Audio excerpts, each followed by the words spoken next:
Everything we know about you guys is wrong. Welcome to Watch Mojo, and today we're counting down our picks for unique things about How to Train Your Dragon that you probably didn't know. I just happened to notice the book had nothing on Night Furies. Is there like another book or a sequel? Maybe a little Night Fury pamphlet?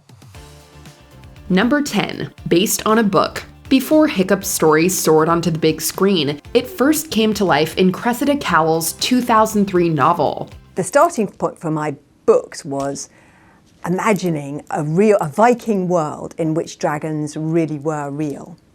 And then I get very inspired also by people I know. I suppose I shouldn't say who they are.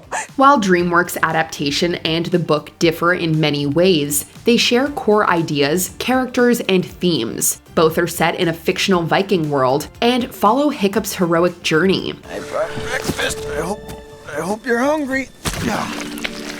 Okay, that's disgusting. I've got some salmon, some nice Icelandic cod, and a whole smoked eel. Fans of both narrative media may have noticed that the book caters more to a younger audience, while the animated film takes a broader approach. This shift was intentional, as directors Dean DeBlois and Chris Sanders aimed to create an animation that resonated with a more mature audience, a decision that paid off. The film won hearts, launched a highly successful trilogy, and even received Cowell's enthusiastic approval. I absolutely love the film, so I am very happy that they're making 3 of them. Number 9, DreamWorks' first teen protagonist. DreamWorks has created plenty of fascinating characters, but Hiccup is widely regarded as its first teenage protagonist. Oh, come on, let me out, please. I need to make my mark. Oh, you made plenty of marks, all in the wrong places. Others before him, like Shrek and Poe, were either adults or non-human characters with unclear ages. About 15 years old when the film started, Hiccup's unlike anyone in his Viking village. Despite being the son of the mighty Stoic, he's often ridiculed. You're thinking about this all wrong.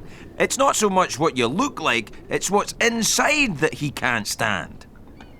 Thank you for summing that up. But that's precisely what makes this underdog story so endearing. We watch him grow from a terrified, awkward boy into someone who changed everything by daring to be different. Anyone who has looked into Hiccup's voice actor will notice striking similarities between Hiccup and Jay Baruchel. It's almost as if they're one and the same, though Hiccup's traits draw inspiration from others too. Okay, so are we done? 'Cause I've got some things I need to, See you tomorrow. Number 8, Toothless's size is changed. To bring their ideas to life, Sanders and DeBlois had to do more than storyline changes. One of the biggest alterations they made is Toothless's size and design.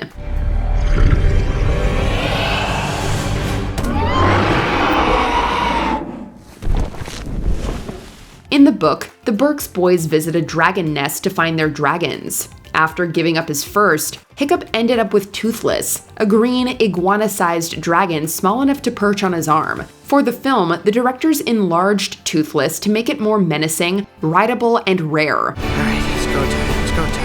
With their unique design, Toothless became a mix between a panther and salamander, and was also transformed into the Night Fury. Still, it retained those big, innocent eyes, and a special bond with Hiccup that made their friendship so adorable. We'll try this on. Oh, you feeling it yet? Number 7. Toothless is a combination of many animals. The more you learn about Hiccup's loyal companion and the creativity behind its creation, the more impressive it becomes.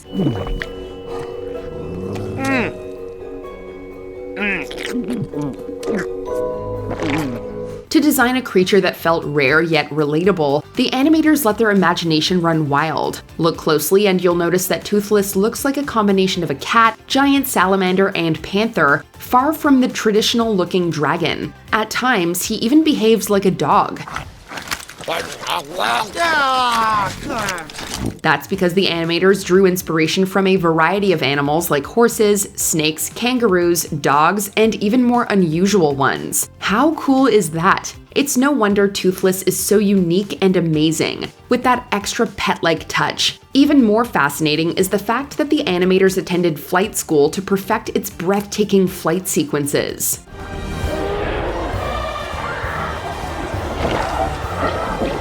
Number 6. the touch scene, and other mistakes. Before Hiccup and Toothless formed their unbreakable bond, there was some level of distrust between the two. One of the most memorable moments reflecting their gradual bonding is the touch scene, where Toothless hesitates as Hiccup tries to touch him.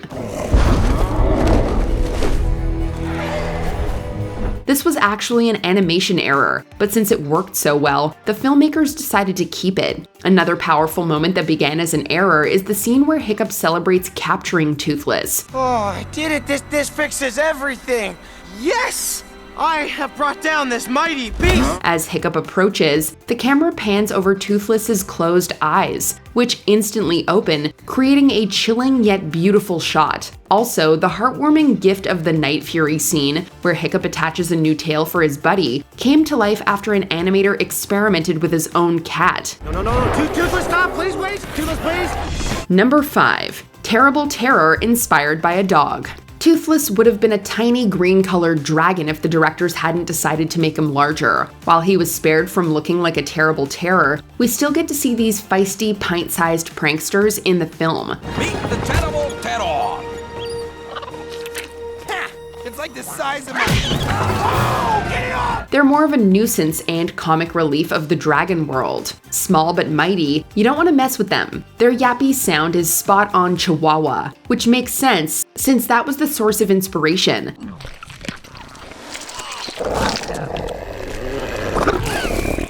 The animal responsible for these troublemakers' sound is none other than a Chihuahua named Paco, discovered by the film's sound designer on YouTube. Allegedly, Paco was paid $100 for lending its voice to the film. Isn't that adorable?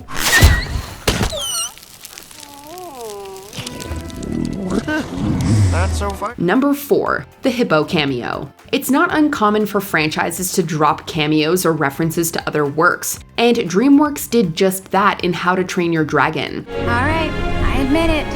This is pretty cool. It's amazing.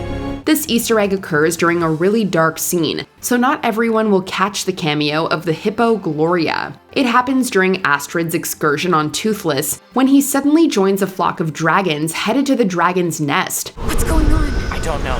Among them, one deadly dragon bears what looks like a cow, but if you pause, you'll see it's actually a hippo. The animators confirmed in the film commentary that it's none other than poor Gloria from Madagascar. This subtle reference may raise questions whether HOTYD and Madagascar share the same universe, but it's likely just DreamWorks' way of keeping viewers intrigued. Astrid, we have to think this through carefully. Number 3. Directed and written by Lilo and Stitch directors. Before Sanders and DeBlois took the reins, How to Train Your Dragon was headed in a different direction, aiming for a more faithful adaptation. Nice of you to join the party. I thought you'd been carried off. Who, me? No, come on. This would have resulted in a version that appealed mostly to a younger audience. But when Sanders and DeBlois came on board, they changed the game, creating a film as heartwarming and rare as Lilo and Stitch. Hi. Oh, hi. Wow. So if you've ever wondered why Toothless resembles Stitch, it's because the same creative minds worked on both films. The directors were part of Disney when Lilo and Stitch was released in 2002, but reportedly began working for DreamWorks in 2008. Now it makes sense why Toothless and Stitch share similar vibe and look, from their melon-shaped head and big eyes to their huge hearts. He's beautiful. Oh, incredible. He might very well be the last of his kind. Oh, and look, he's your age. Wow. No wonder you get along so well. Number 2. Astrid is different in the book. One character that adds more depth to the story doesn't really exist in the book. Well, she does, but under a different name, and her story arc is different. Astrid.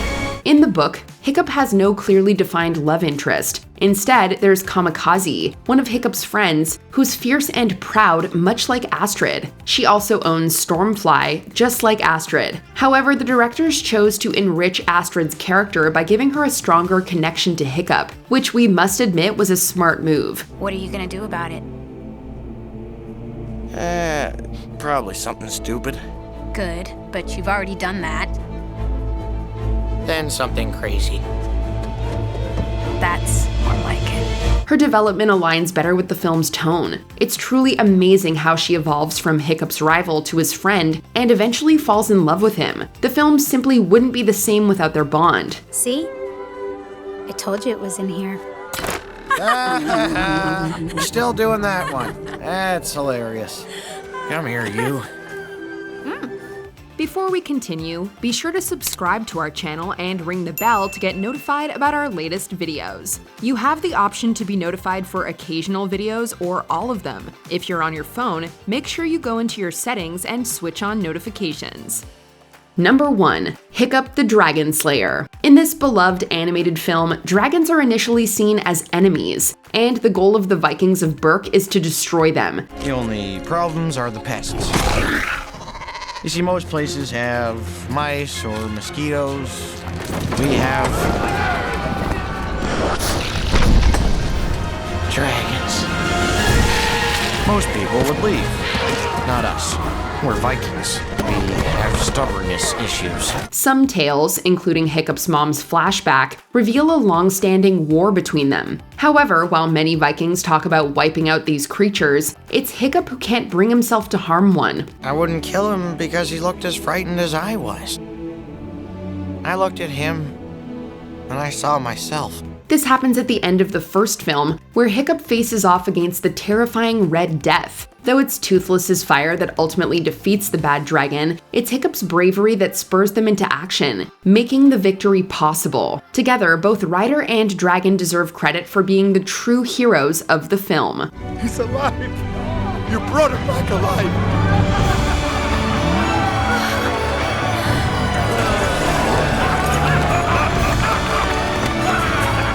What do you think is the most heartwarming moment in the How to Train Your Dragon films? Let us know in the comments. What you're searching for isn't out there, Hiccup.